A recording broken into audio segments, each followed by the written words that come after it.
নমস্কার, পিয়ালিস পোয়েট্রিতে আপনাদের সকলকে স্বাগত জানাই। আশা করি আপনারা সকলে ভালো আছেন।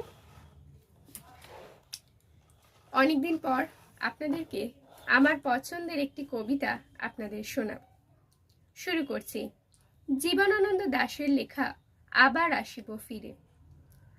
আবার আসিব ফিরে ধানসিঁড়িটির তীরে, এই বাংলায়। হয়তো মানুষ নয় শঙ্খ, হয়তোবা শঙ্খ চিল শালিকের বেশে, হয়তো ভোরের কাক হয়ে এই কার্তিকের নবান্নের দেশে, কুয়াশার বুকে ভেসে একদিন আসিব এই কাঁঠাল ছায়ায়।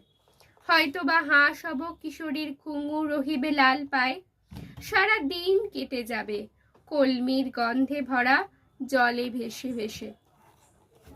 আবার আসিব আমি বাংলার নদী মাঠ ক্ষেত ভালোবেসে, জলঙ্গির ঢেউয়ে ভেজা বাংলার এ সবুজ করুণ ডাঙায়, হয়তো দেখিবে চেয়ে সুদর্শন উড়িতেছে সন্ধ্যার বাতাসে, হয়তো শুনিবে এক লক্ষ্মী প্যাঁচা ডাকিতেছে শিমুলের ডালে, হয়তো খইয়ের ধান ছড়াতেছে শিশু এক উঠানের ঘাসে, হয়তো খইয়ের ধান ছড়াতেছে শিশু এক উঠানের ঘাসে, রূপসার ঘোলা জলে হয়তো কিশোর এক সাদা ছেঁড়া পালে, ডিঙা বায় রাঙা মেঘ সাঁতরায় অন্ধকারে আসিতেছে নীরে, দেখিবে ধবল বক আমারই পাবে তুমি ইহাদের ভিড়ে।